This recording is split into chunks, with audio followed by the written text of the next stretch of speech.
चल TikTok shoot कर जाए बिल्कुल गरफाड़ बोलोर मार के। साला वो टिकटॉक के भलुआ टिकटॉक बनाए खातिर इतना टाइम लग के ले बनी मादा फिल्म शॉट फिल्म बनी।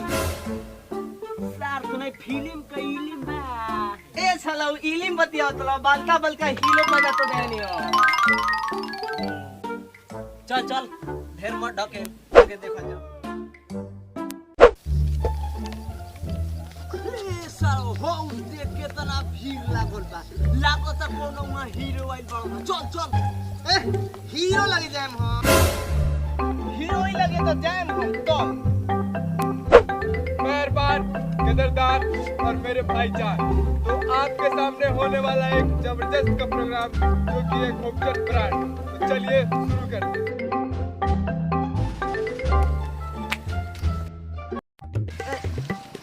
सारा आई एम डायरेक्टर डायरेक्टर उस का मुड़िए पर चढ़ जीवे का। आई एम रंगदार मात मातर फाड़ देम गान बड़ा पत्ता कहानियां सराउ के टिकटॉक शूट करलो सर फिल्म शूट करिया फिल्म लो सराउ हीरो पैदा करिया हीरो हुनका सराउ मार फाड़ के। अरे बाप रे बाप साला बहुत मोले बही जो मोले हाथों पे मार दे। चल चल उठ कहानियां सर के टिकटॉक शूट कर टिकटॉक शूट करे मम कहानियां सराउ टिकटॉक शूट करलो शांति के साथ कोना में तो सर ओइनो हल्ला जूता खाए खा के हुनका हम हुनका तनी तू हुनका तर दीहू मां कसम पूरा देले अपन जिंदा आंख से देख ले बानी हम। तोल तो आज तो ले थंदे तू ही हल्दी वाला दूध पीते तोला तनी याद दीहू तो सर हमेशा यही में रहेला उ सर डायलॉग देवेले डायलॉग देले तो फिल्म छोड़ फिल्म बनी तल कहां दोइली लहुआ। चल चल चल ढूंढा जा। अरे बहुत माल ले बा। सर हमारे फिल्म में काम कीजिएगा। अरे का कहले है रे दो गाल का कहले ए दोदला हीरो बन में हम फिल्म बनावत नहीं।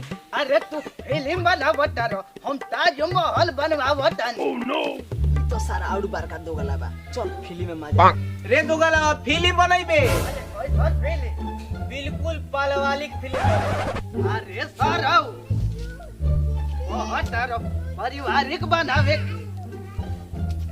सोनी ली वंत कोई बार ऑफर दे हन तो बहु ना गइनी आ तू को हट रखी पारिवारिक बनाए के अरे औसन बनाए के बात तो बोल सर के टिकटॉक शूट कर लो अब सर दो गला के हम बिया खनी लियोनी बिया तोला फिल्म तू थोई तलो ते तो साला याद तक ना बतले हमरा लगे सोनी ली नहीं दिया बिया तोल बताओ तुम।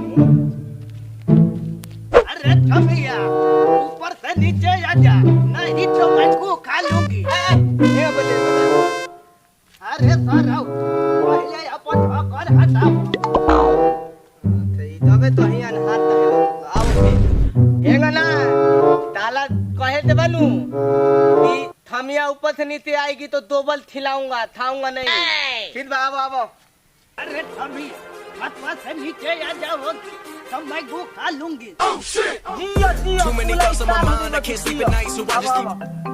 सर दो गले बा हीरो सर दे गले दोनों बकचोदे बा।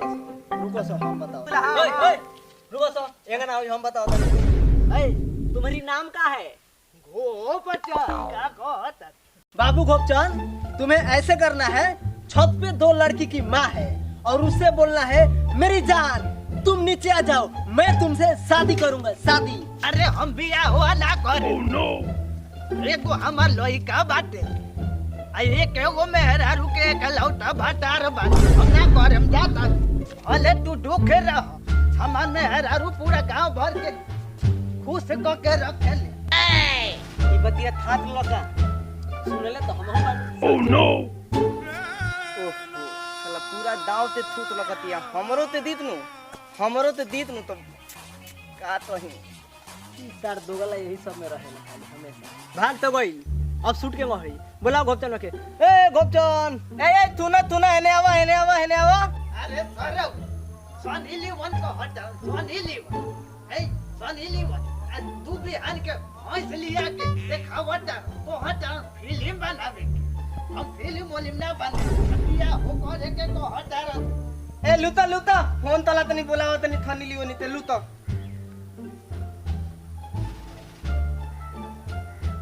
हेलो थानी लेवन मैडम बोला तलू अले आवा ना पैथवा ले ले बारू हीरो भादा ता फिल्म नहीं थे बनाओ ता बदल दिया वो ठीक है सर मैं 2 मिनट में आपके पास आती हूँ। ठीक बा अरे हम जाता नहीं। ए लूता ना बलदात कोला 2 मिनट में तू आवते भी है फोन तैली है ना। अरे तू खाबे के सिखावटर तू झूठ बोलटर हम अकेला में बतिया मुकरा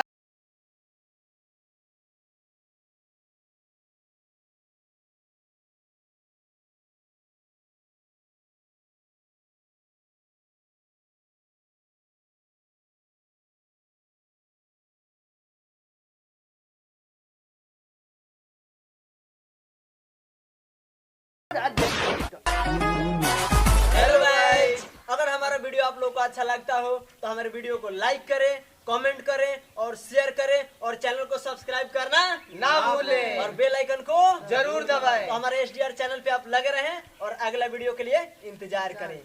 बाय बाय। और इसका पार्ट 2 आने वाला है।